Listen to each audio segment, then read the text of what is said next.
小朋友，我日讀聖經嘅時間呢，有一個問題喎，你有冇咧做一件事？最近有冇做一件事嘅時候感到好擔憂啊？你覺得哎呀，好似個箭嘴咁，一直做，一直做，一直做嘅話，你唔知個結果會係去好嗰邊啦，定係唔好嗰邊，所以你會擔心啊？如果你有呢個嘅情況嘅時候，你會點做啊？你會唔會？哎呀，我都係唔好做啦。哎呀，我喊住唔想做啊。又或者其他咧，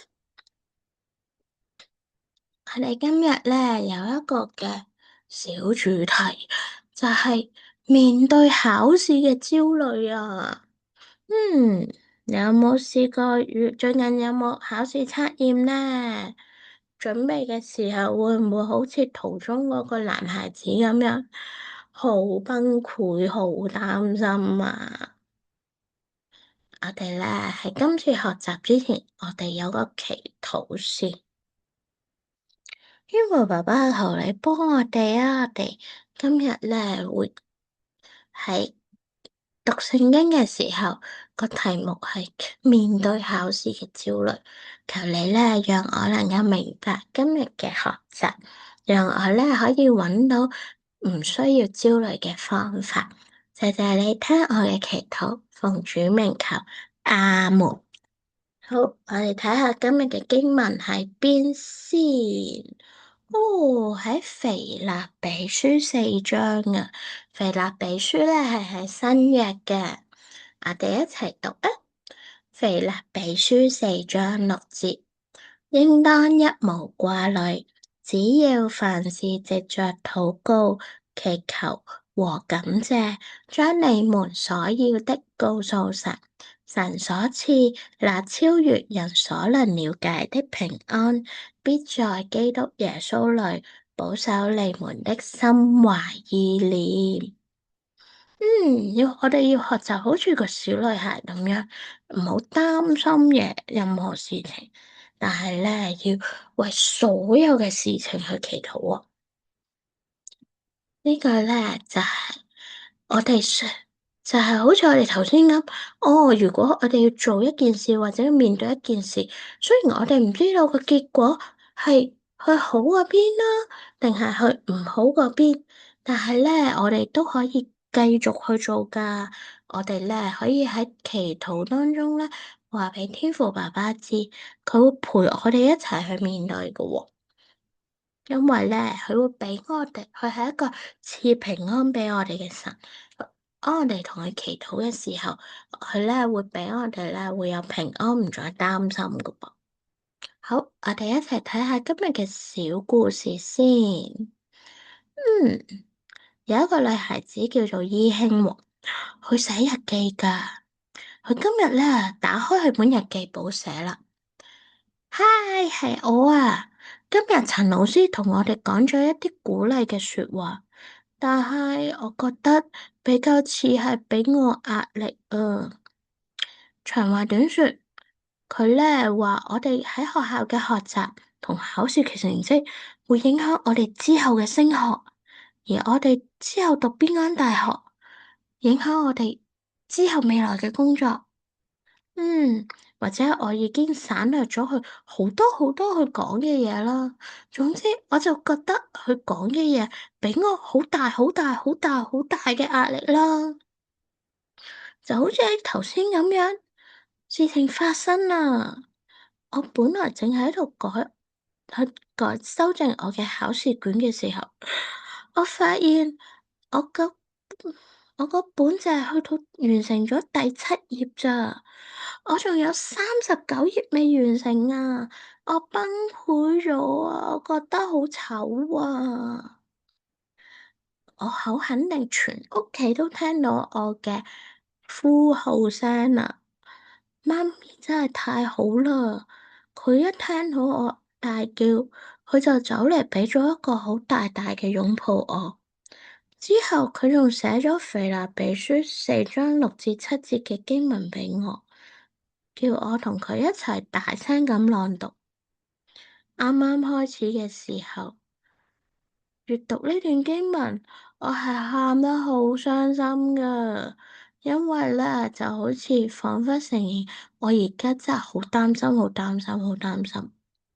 但係再讀多一次嘅時候，我就覺得好似鬆咗一口氣，因為我意識到天父爸爸好了解我嘅感受，佢已經畀咗個解決方案畀我啦。因為佢同我一齊噶嘛，我只要同佢祈禱，佢就會畀平安我噶啦。同時讀完經文之後，媽咪都同我一齊祈禱，求天父畀我咧，幫助我知道佢係一個掌管嘅神，佢會畀我平安，會伴我走過呢一切喎。而家我要瞓啦，以後每一日我要溫書之前，我都決定咧會同媽媽一齊祈禱，我亦都要將呢段經文送畀我嘅朋友。因為咧，我讀完呢段經文之後，我知道上帝會有平安，會保守，無論發生咩事，我都可以唔需要擔憂咁樣去面對。我而家感覺比較好啦，我可以咧瞓一個好覺啦。呢個咧就係我哋今日嘅小故事，同埋我哋今日嘅經文喎。請問呢個星期你有冇感到一啲壓力或者擔憂啊？有嘅話，你可以咧祈禱話畀天父爸爸知喎。你可以將所有嘅嘢都話畀佢知，佢會畀平安你㗎。你亦都咧可以同爸爸媽媽講，請佢哋同你一齊祈禱喎。我哋一齊好似頭先小故事入邊嘅溫馨，去同佢咁樣，我哋讀一次呢一段經文啦。大概我哋今日嘅金句，一二三，應當一無掛慮，只要凡事藉着禱告、祈求和感謝，將你們所要的告訴神。腓立比書4章6節。我知道咧，要一下子唔擔心任何嘢係好難嘅，但係我哋可以同天父爸爸講，同爸爸媽媽講喎，我哋咧一齊祈禱，跟住咧天父爸爸就會聽我哋祈禱，畀平安我哋，去讓我哋咧冇咁憂慮噶啦。我哋而家一齊有個小祈禱啊！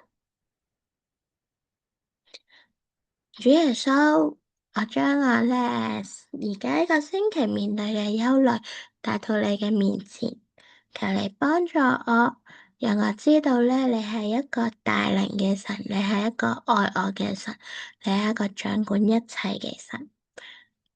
只要我同你禱告，你就會畀平安我，讓我咧冇咁憂慮去面對我要面對嘅事情。求你幫助我啊！嚟緊嘅星期，可能我有時都會忘記咗㗎，我都可能會依然會好擔憂。求你去幫助我喺有需要嘅時候記得你，記得同你祈禱。謝謝你每一日都陪伴住我，保守住我，俾平安我。